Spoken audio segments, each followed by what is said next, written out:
Ngayong adlaw kaninyo mga grade 9 students na atas atong Bisaya version sa atong lesson karon about grade 9 science, living things and their environment. Napo tay English version ug Tagalog version na ni kung gusto mo nga maminaw dito i-search lang.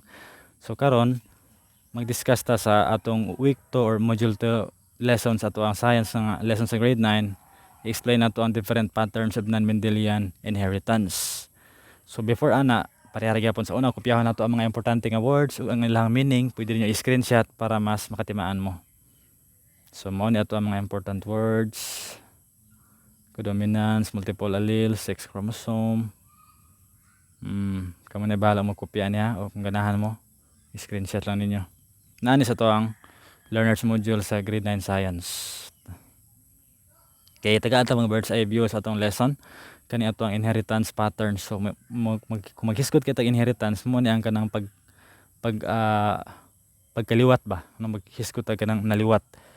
Man ako gikan ang ako ang brown skin, nakuha na ko ni sa ako ang mga ginikanan. Asa man ako nakuha ang ako ang black hair, asa man ako nakuha ang color nga sa akong buhok nga itom, siyempre nakuha na ko ni sa ako ang ginikanan. So kanang maghisgot tag pagkaliwat, mga kaliwatan, mao ni gitawag og inheritance, pagkuha sa ilang genetic information. So kung maghisgot tag inheritance patterns, na duha ka klase na Mendelian, which is muna inyong lesson sa grade 8, ug karon sa grade 9 mag-focus ta sa tuang non-Mendelian inheritance. Na siya tulo ka klase na incomplete dominance, codominance and multiple alleles. Pero before ta mag-discuss atong non-Mendelian inheritance, sabton sa gyud nato ning mga words kani sila kay daghan ra ba ni importante nato ning masabtan ning mga words kay mao ni atong gamiton nga mga words sa gara kung ma-discuss ta og non-Mendelian inheritance. Og review na lang po ni para mas masabtan ninyo og maayo. So sabton ta ning mga words ha, mao ni ang atong i-discuss sa part 1. So kani nga picture nakit-an man kaninyo nga picture, lain-laing panit sa tao, na puti, na itom, na murag na tunga-tunga lang. So kani pagkaputi niya, pagkaitom niya, pagkatunga-tunga sa iyang color sa panit mo ni gitawag og traits. Sa English pa na mga iyang mga characteristics, unique ang nga tao. So ang trait ani nga tao sa iyang panit, ang panit ani nga tao puti, ang panit niya itom, kani siya tunga-tunga lang. So ang iyang trait mo na iyang characteristics. Unya kaning nakita po nato niya nga kaniyang pagkaputi niya, pagkaputi niya, pagkaitom niya, pagka-brown niya, pagka-brown, pagkaputi niya, pagkaitom niya, pagka-brown, kanang mga color nga nakita nato nila mo na gitawag og phenotype. Mga color nga nakita nato nila, example ani kanang color sa buhok itom, so mo na phenotype. Ito mga buhok, lapad nga ilong, taas nga ilong, ito mga mata, green nga mata, blue nga mata. Mo na mga example sa phenotype. Karon mangutana mo, ngano na may phenotype? Siguro makaingon mo nga, makapangutana mo, ngano na may phenotype? So ang kaning phenotype na nagkontrol ang phenotype sa tong lawas, sulod sa tong lawas. Na nagkontrol, na murag naka-record sa ilalom sa tong lawas nga makaingon ta nga mao day nga puti o ang atong panit kay nasa ako ang ilalom sa akong lawas na kanang na naka-record nga nag-indicate nga makaputi sa hinungdan nga puti atong panit. So kana siya nga rason ang nagkontrol ani nga itom ang puti ang panit kanin gene. Ang gene may nagkontrol sa to ang mga characteristics sa to ang lawas. Then kani mga genes mo na diri naka-record ang mga characteristics sa to ang lawas. So karon asa man ni makita atong gene? Ang gene makita nato ni sa ato ang chromosome, no? Ang gene nato makita naani sa ato ang chromosome. Asa man po ning chromosome? Ang chromosome makita nato sulod sa ato ang mga cells. Kung ato hinumduman, ang cells daghan kay ni sa atong lawas, million ng cells sa atong lawas. Ang kaning tao gibuhat, ang tao kitang tao gibuhat gikan sa mga cells. So karon sulod sa ato ang cells naa diha ang ato ang mga chromosome nga diin nakabutang atong mga genes. So magkuha tag isa ka chromosome mo ni, then atong padak-an mo ni ato makit-an sa ato ang chromosome. Dayon mao po ni ang tinuod nga dagway sa ato ang chromosome, no? Gilantaw ni siya sa electron microscope. So nindot kita na ato mga chromosome, no? Porma siya X. So karon kay tao man ta naatay 46 ka chromosome, no? 46 ka chromosome naa sa to ang cells. Matag cells nato natay 46 ka chromosome. Nganong 46 man? Kay ang 23 ana gikan sa atong papa ug ang 23 ana gikan sa to ang mama. Nag-contribute silang duha na imong 46. So 23 ka parisan. 1 2 3 4 5 6, 7, 8, 9, 10, 11, 12, 13, 14, 15, 16, 17, 18, 19, 20, 21, 22, 20, 23 karon. Kani ika-23 nga parisan, mao ni maghisgot o mao ni magka-identify kung lalaki ba or babae. Kung lalaki ang iyang chromosome nga ika-23 nga parisan XY, kung babae pod XX, okay? So karon, unsa man po ning 1 to 23? Kaning 1 to 23, 1 to 22 di ay 1 up to 22 mo ni gitawag og autosomes. Kani ika-23 nga parisan ang tawag niya sex chromosome. Kani ika 1 to 22 nga parisan autosomes or kaning gitawag nato og somatic chromosomes na dire somatic chromosome. Ang katong ika 23 sex chromosome, okay? So karon sa ako ang gisgis ko tang ganiya asa makita atong mga genes nga nagkontrol sa atong mga phenotype nasa to ang chromosome. So naa diri atong mga genes. Okay? Tan-aw na to ha. Mo ni ang chromosome nga gikan sa atong papa or gikan sa atong mama kani pod gikan sa ato ang papa. Okay? So mag-usa na sila nahimong isa ka individual kita. So kaning isa ni sa 23 ka chromosome nga parisan na sa to ang lawas. So sa isa kada chromosome nato na mga genes kani kaning mga color mo ni mga genes nato. Gene para sa color sa atong mata, gene para sa atong blood type, napoy gene para sa color sa atong buhok or sa klase sa atong buhok, kulungon ba, straighton ba ana. Napoy gene para sa to ang growth. Mao ni nga gene diri maghisgot kung putoton ba ka or taason. Inana no. Mo ni mga genes nato naa sa ato ang chromosome.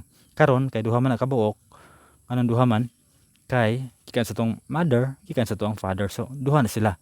Duha ka genes. So ang tawagan na dili pa gene allele. Duha ka allele gikan sa ato ang mama o gikan sa atong papa. So kani diri allele sa atong mama, allele sa atong papa. Allele sa atong mama, allele sa atong papa. Allele sa atong mama, allele sa ato ang papa. Mao ni mga allele sila. Allele, allele, allele, allele, allele, allele.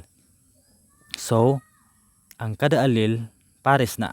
Ang tawag nga pares mo na tawag tog gene, no? Duha ka pares sa ang isa ka gene, duha ka allele na siya. Duha ka pares sa allele. So isa ka pares sa allele nga gitawag og gene para sa growth. Allele sa hair color sa atong mama, allele sa hair color sa atong papa. Kanin duha gene na ni sila, gene para sa ato ang hair color. Okay? So karon naghisgot man tag allele, ani allele man siya, allele, allele, allele, allele. Ang kaning allele, so ang gene asa atong chromosome. Then ang gene pod gigama siya gikan sa ato ang duha ka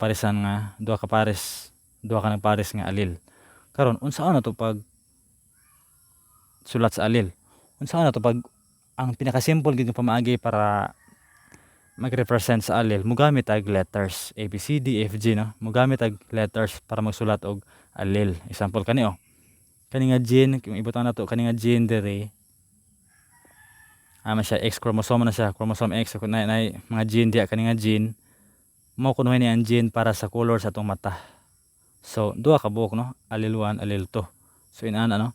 So kada allele gi-represent og letters. So una nga allele R, ikaduha pod small r. Then lahi na pod nga gene. First allele, second allele. Another gene na pod ta, big letter A, big letter A. Another gene, small letter B, small letter B. Another gene, small letter C, big letter C.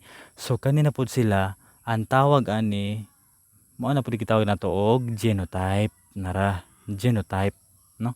Genotype ang tawag na. Isulat nato ang genotype base ra pud sa phenotype. For example, kani nga gene diri mo na nagkontrol sa ato ang color sa atong panit. So ang color sa iyang panit, which is phenotype niya, ang iyang phenotype itom nga panit, no? Iyang phenotype itom nga panit. Unsa iyang genotype? R. Duha ka gagmay nga R. For example, kani nga gene diri para sa ato ang color sa atong buhok, itom. So ang phenotype ana niya itom nga buhok. Mata, unsa iyang phenotype? Itom nga buhok. Unsa iyang genotype? A or duha ka capital letter A. So ina na ang pagsulat sa genotype. Duha ra ka allele gitapad nimo. Kay magsulat og allele, letters man nato ang gamiton. So kung ipangsulat nato ang mga letters, genotype na siya. Mao na ay genotype. Okay? Karon kung magsulat ta og genotype pareha ni R. Genotype man na sila. Small letter R, genotype na. Bantayan nato nga kung magsulat og genotype na ay dominant ana na po'y recessive. Di ba ang genotype mao ni? Ina naman. Then kada isa na itawag nag-allele. So naay allele nga dominant, na po'y recessive nga allele. So unsa man pag ilaan ang dominant ug recessive nga allele? Okay, masabtan ta na pinaagi nga picture. So si Gregor Mendel yang gi-cross ang violet flower or sa kuan gyud na siya red, no? Pero sa picture violet man gi-cross niya ang violet ug puti. Ug sa ilang anak, ang anak nga flower violet ang color. Subot pa sabot ang dominant ana mao ang kanang violet nga naman. Dominant ang violet kay mao may ning gawas sa anak. Di ba ang isa sa mga parents violet, then ang anak nila ni gawas nga violet pud ang color. So ang kaning pagka-violet nga phenotype, ang phenotype violet, kanang violet mao na ang gitawag nato diag dominant. Nga naman mao may ni gawas. Dayon, kung isuwat nato ang iyang genotype, mao ni iyang genotype RR. Big letter R, big letter R. So, dominant gyud siya kay kung dominant i-represent man na og capital letters. Nan, karon ang recessive unsa may gamiton is small letter. Small r. Kaning ang iyang genotype mao ni, ang iyang phenotype white color. Iyang genotype RR. Small letters, duha ka small letter. Karon, nganong recessive man siya? Kay ngano man puti iyang color, ang puti nga color wala gid tawo ni gawas sa anak, sa offspring, no? Kaning anak man gitawag og offspring. Okay. Unsa ni offspring? Kaning anak nila. Anak basta anak, offspring na. Karon, ang pagkaputi nga color wala gid tawo ni gawas sa offspring. Buto sabot recessive na. Basta recessive dili mo gawas. Ug ikaduha pod i-represent siya og small letter. Okay, mo na kalahian sa dominant ug sa recessive allele. Ang recessive allele capital letter. Ang recessive allele small letter, ang dominant big letter. Example kani Alibangbang brown kaayo. Ang iyang phenotype brown, iyang genotype AA. So, ang pagka-brown dominant ngano man. Kay big letter man ang gamit niya. Ang ikaduha pod nga alibangbang ang color niya dark pod ngano man. Syempre sa iyang genotype na may dominant. So kung magsuwat, kung iniglanta nimo sa genotype, basta naa gani isa ka buk letra nga dominant, mo ginay mo gawas sa phenotype. So kaning dominant nga A ang iyang gi-represent ani kanimang brown nga color. Mao na nga sa iyang genotype dire kani iyang color niya dire dark kay syempre duha ka A duha ka dominant. Dire pod dark yapon nga naman sa iyang genotype na isa ka buk nga capital letter. Okay? Karon pod ang ikatulong nga libangbang lahi na pud ang color nga naman. Puti na yung color nga naman. So, ang puti nga color recessive man. Nganong recessive man siya gigamitan kay ang nag-represent niya small letter man puros A nga gagmay. So, para mo gawas day ang recessive nga trait, para mo gawas ang recessive nga phenotype, no? Dapat ang sa iyang genotype dapat ang duha gyud ka recessive ang allele ang magtapad, no? Ang masulat sa iyang genotype dapat present gyud ang duha ka recessive allele. So in this case recessive allele. So duha na ni ka recessive allele. So siyempre ang mugawas gyud ang katong recessive nga trait or recessive phenotype which is light. Okay? So nasabtan na nato ang recessive og dominant. Karon kung magsuwat po ta og genotype, di lang kay kaning dominant allele ug recessive allele tanawon po nato ang homozygous genotype ug heterozygous genotype.